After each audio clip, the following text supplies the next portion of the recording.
Welcome to Where Are They Now, the new CUNY Startups podcast where we sit down with alumni from our startup programs and discuss their experiences, delving into their journeys, aspirations, and the unique experiences that the CUNY Startups programs have offered them. Not just to recount success stories, but also to unravel the challenges, the lessons learned, and the moments that define their entrepreneurial path. My name is Sophia, and today I'm thrilled to be joined by Marwh. Marwh was once a marketing intern here at CUNY Startups, participated in 4 of our programs, and has done amazing work in the startup world. Marwh, thanks so much for joining us. Let's get started. What first drew you to CUNY Startups? Well, when I first started, I did join a random Blackstone competition at my college, which is College of Staten Island. And it was just an idea that I had about planning when you're traveling. But I didn't have a way of formatting that idea or a mentorship or a guide of how I can pursue this idea any further. It was just a pitch competition. You join, you win the prize, and that's it. So I was looking for a way to get support with the idea and how to grow it. So CUNY Startups was one of the programs that I saw that is related to CUNY students and one of the very few that supports the startups. So I knew I had to apply with this idea. And what were the 4 programs that you did here at CUNY Startups? So the New Venture Accelerator 1, New Venture Accelerator 2, CUNY Clash, and so it was one competition that we had within Germany. Startup competitions.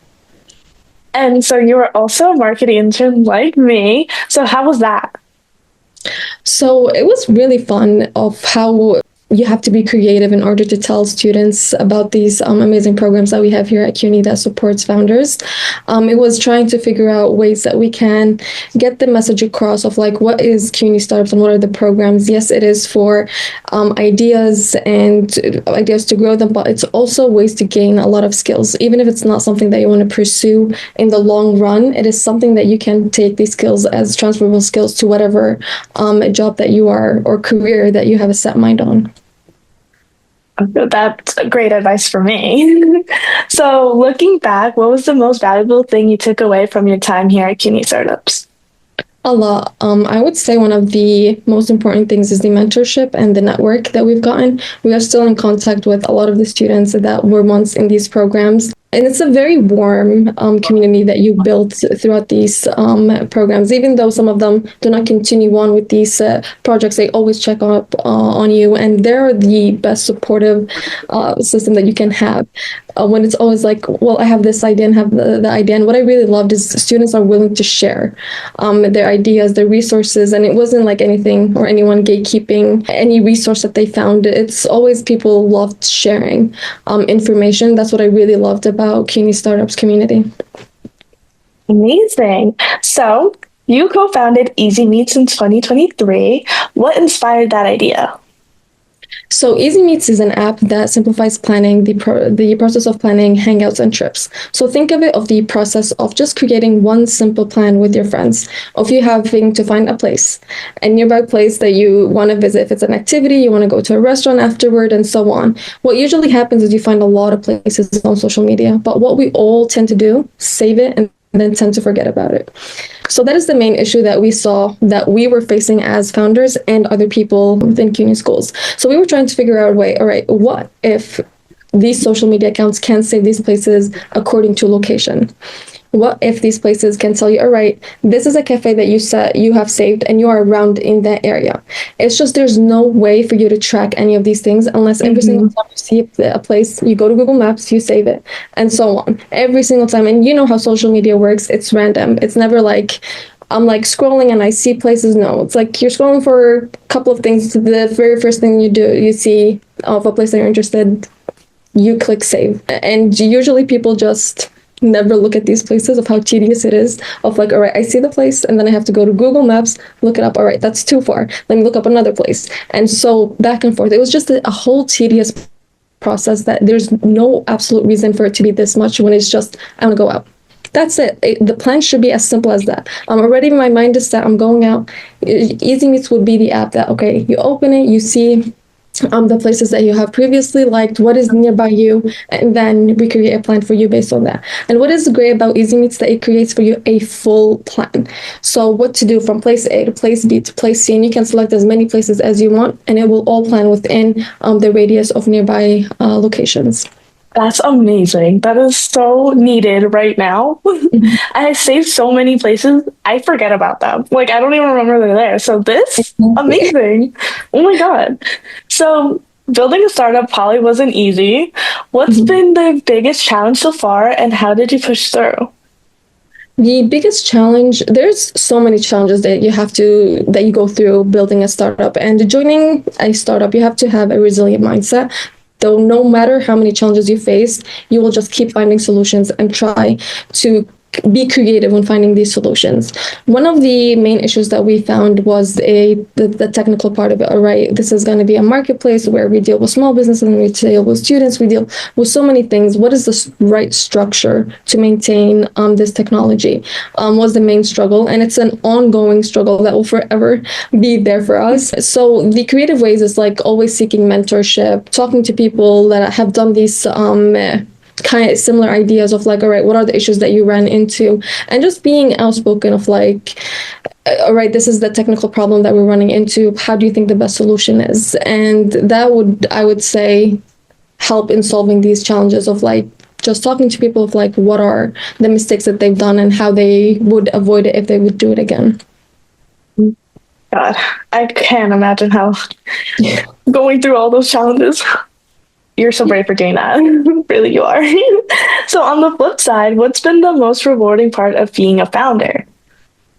The most rewarding part of being a founder, I would say working on your own project that you're passionate about.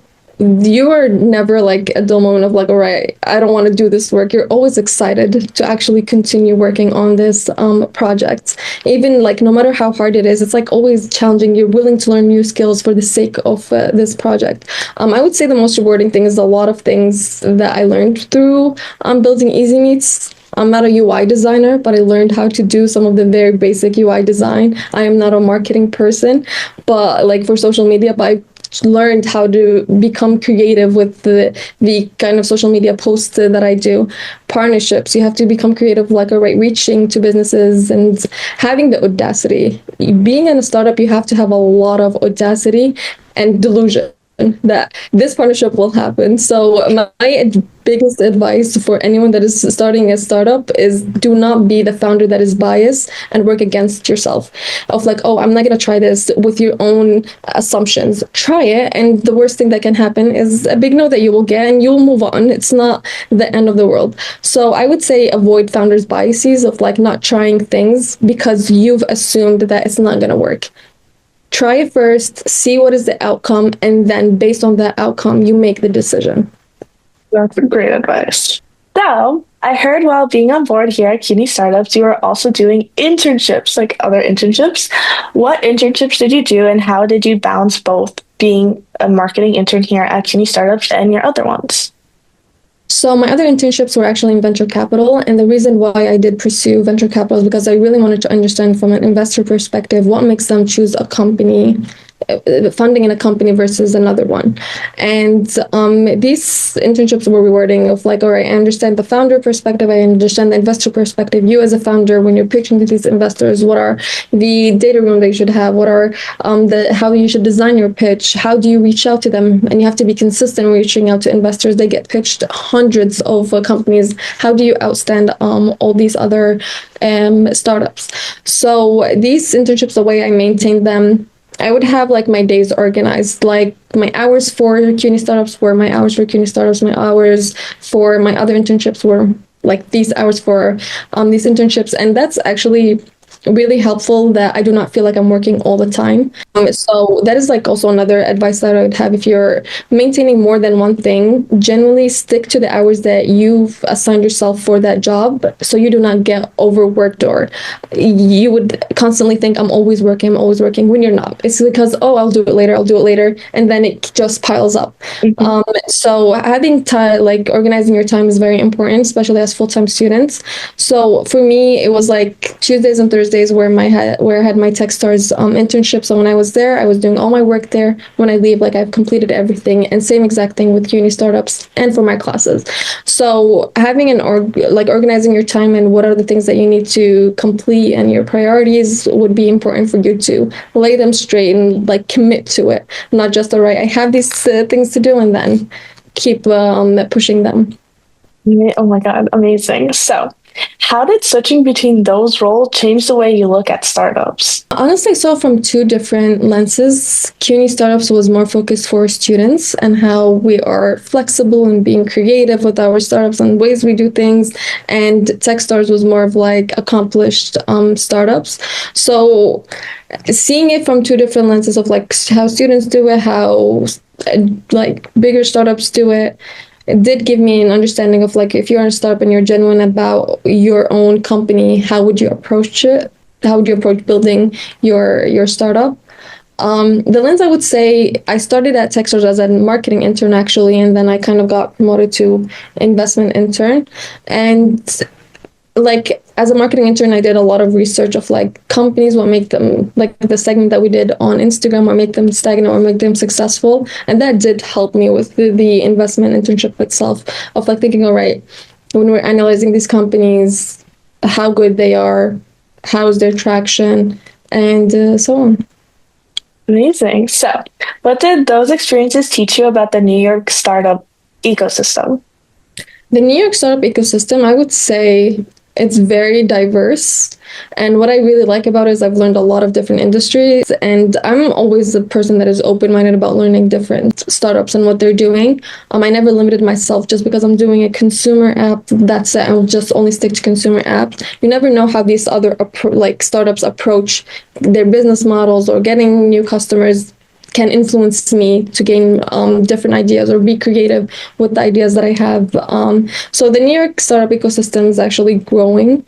There's a lot of startup founders. You always find events. There's always students from all over colleges here working on different ideas. So it's a great place to be in now. Amazing. So, what advice would you give to current CUNY students who want to launch their own startups?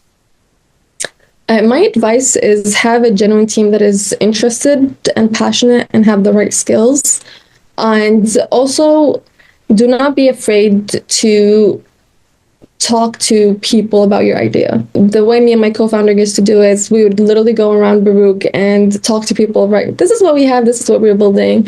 Would you be interested? And so on. And honestly, that was like the best thing that we did because the features that we have now on the app generally came from these customer interviews. Without these customer interviews, we would have had a whole different interface. And our very first Figma design for EasyMeets is extremely different from what we have now. Oh my God, because really? of the amount of customer interviews that we do. We never had like suggestions within friends, but that was something that came up with a lot of people. It's like, no, I would want to create plans with my friends. And I want to create these plans based on their preferences too. So we were understood, all right, the people value the community part, having their friends on the app. That's something we added. Another thing is like, yes, I do like seeing the places, but I also want to see them on the map. I want to see everything that I liked flagged, so I just have to zoom in and zoom out and done. That was another feature that we added because of the amount of people that mentioned it. So if you have an idea, talk to people about it and see what is the feedback that you get. And it doesn't have to be the concrete idea that you started with. You can develop it. You can probably pivot from it based on the customer's feedback, and always pivot based on what people tell you about the product. Oh my God, a lot of work goes into this. Wow. Mm-hmm. Where do you see EasyMeets in the next 3 to 5 years? Where do we see EasyMeets in the next 3 to 4 years? We would hopefully have New York completely on the app with the data of like places you can do. We would really love to get into the travel industry. Our ultimate goal for EasyMeets is for you selecting a country, a city that you want to visit, and then we create for you a full personalized plan. Not like an AI plan of like, all right, and it's like a decision tree of like, because you selected this museum, all right, go to this pizzeria that is next to it. No, like genuine personalized plans for you based on what you like. And this is why we're starting in like Hangouts to understand you as a consumer. What are the things that you like? So when you're creating these plans while you're traveling, it understands what are the things that you enjoy and like to do and plan based on that. So we would hope for us to be in that level. And I will hope with you guys that you will. So, what kind of impact do you want to leave both through your startup and your career?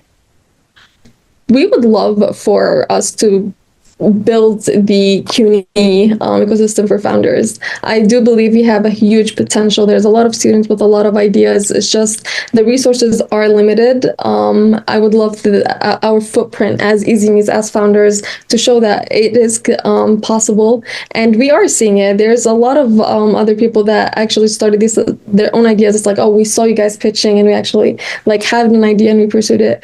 So we are indirectly encouraging other people, and that is already a great reward for me. But we would also love to leave a bigger footprint for CUNY students that are interested in building their own startups. Amazing. So before we wrap up, where can people find you online and learn more about your work? On Instagram, EasyMeets app. Amazing. Marwh, thank you so much for sharing your journey and wisdom with us today, and we'll see you soon again. See you. Thank you, Sophia.